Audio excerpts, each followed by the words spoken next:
George Parr, you are an investment banker. I am, yes. Yes. And as such, you have your fingers right on the pulse of the financial market. Yeah, very much so, yes. And during the summer, there's been a great deal of turbulence and volatility in the market, yes. Tremendous, yes, tremendous. Yes, and what has caused that? Well, you have to remember two things about the markets. One is that they are made up of very sharp and sophisticated people who, these are the greatest brains in the world. And the second thing you have to remember is that the financial markets, to use the common phrase, are driven by sentiment. What does that mean? What does that mean? Well, things, let's say, are just going along as normal in the market, and then suddenly, out of the blue, one of these very sharp and sophisticated people says, "My God, something awful's going to happen! We've lost everything! Oh, my God, what are we going to do? What are we going to do? Shall I jump out of the window? Shall I jump out of the window? Exactly. Let's all jump out of the window. Oh, sell! We've lost it. Sell! Yes. Precisely. Yes. And then a few days later, this same sophisticated person says, "You know, I think things are going rather well." And everybody says, "Yes, I agree with you. I think we're rich. We're rich. Yes. Rich. Yes. Bye. Yes. Yes. And that's what we call market sentiment. Yes. Surely we are exaggerating just a bit. Well, I don't know. I mean, in August, in the middle of August this year, when the market absolutely plunged in London, a well-known city firm, State Street Global Markets, issued a statement in which it said, and I quote, "Market participants don't know whether to buy on the rumour and sell on the news, do the opposite, do both, or do neither, depending on which way the wind is blowing," unquote. Yes, and this is the kind of rigorous analysis that companies will pay huge salaries for. Yes, exactly. And a few days later, when the market had gone up a little bit, the senior equities advisor on ABN AMRO Morgan said, and I quote, "We're back to happy days again." Well, no price is too high for that kind of mature wisdom, is it? This sort of people are paid millions of pounds in bonuses. Yes, of course. During this summer, there have been actual causes behind the volatility in the markets, haven't there? I mean, specifically and especially in America, granting vast numbers of mortgages to people who can't afford them on properties which are diminishing in value. It's the so-called subprime situation, yes. The subprime market. Yes. How does that work, in fact? Well, imagine, if you can, say, an unemployed black man sitting on a crumbling porch somewhere in Alabama in his string vest, and a chap comes along and said, "Would you like to buy this house before it falls down? And why don't you let me lend you the money?" And is this chap who says this, is he a banker? Oh, no. He's a mortgage salesman. His income depends entirely on the number of mortgages that he can arrange.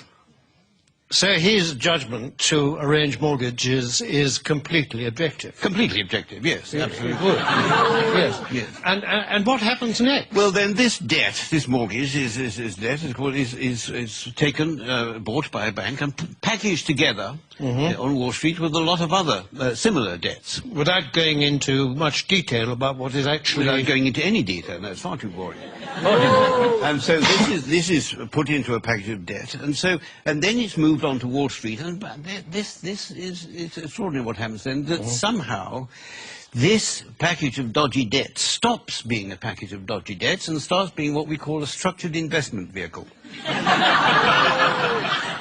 And SIV? An SIV, exactly, yes. Yes, I see. And then someone like you comes along and buys it. I buy it, yes, and then I will ring up, I don't know, somebody in Tokyo and say, "Look, I've got this package, do you want to buy it?"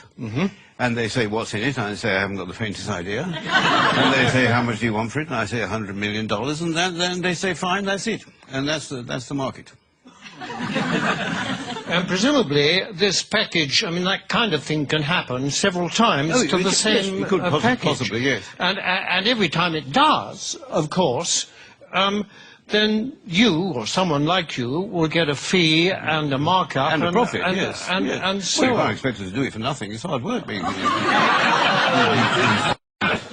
In view of the fact that in these packages is a lot of dodgy debt, what is it about it that attracts the financial, risk takers? Yes, well, because these hedge funds, as they're called, which specialize in these debts, they all have very good names. You mean they're responsible companies? No, I don't know. It's nothing to do with their reputation. They have actually very, very good names. The names they think up for them are very good. I'll give you an example. There's a very well-known American Wall Street firm called Bear Stearns, who have two of these hedge funds which specialize in these mortgage debts. And they lost so much money, lost so much of its value, that Bear Stearns announced that they would have to put in $3.2 billion into one of the funds to try and keep it afloat. $3.2 billion? 3.2 billion, yes. And even then they said the investors couldn't get any money out of it and they were going to let the other fund go. But one of these funds was called the High Grade Structured Credit Strategies Fund, and the other was called the High Grade Structured Credit Enhanced Leverage Fund. Well, that sounds very good. That's good, isn't it? It sounds very trustworthy. Actually, this is the magic of the market. What started off as lending a few $1,000s to an unemployed black man in a string vest has become a high-grade structured credit enhanced leverage fund. I like the sound of it. It is good. It sounds very trustworthy. I mean, it's got good words in it. It's got words like high. High is good. High is good. Yes. Better than low, anyway, isn't it? Yes, absolutely. And structured is another good word. Very good. Enhanced is... I love enhanced. Enhanced is very good. I mean, I'd buy anything if it said enhanced. Absolutely, yes. Yes. It might have been different if it said the unemployed black man in the string vest fund, but yes, because then alarm bells might start to ring. But despite these very plausible names, surely the reality is that the people that lent all this money have been incredibly stupid. Oh, no. The reality is that what was stupid is that at some point somebody asked how much money these houses were actually worth. I mean, if they hadn't bothered to ask that question, then everything would have gone on as perfectly normal. But unfortunately, they did. I see, but now, you see, people are saying the crisis is likely to turn into financial meltdown. I mean, can that be avoided? It can be avoided, provided that governments and central banks give us, the financial speculators, back the money that we've lost. But isn't that rewarding greed and stupidity? No. It's rewarding what the Prime Minister Gordon Brown called the ingenuity of the markets. That you see, and we don't want this money to spend on ourselves. We want this money just to go into the market so that we can carry on borrowing and lending money as if nothing had happened without thinking too much about it. Yes, but if the worst came to the worst and you didn't get this money, what then? Well, then there'd be another market crash, and then I would say to you what people like me always say, that it's not us that will suffer, it's your pension fund. Thank you very much, George Parr. Pleasure.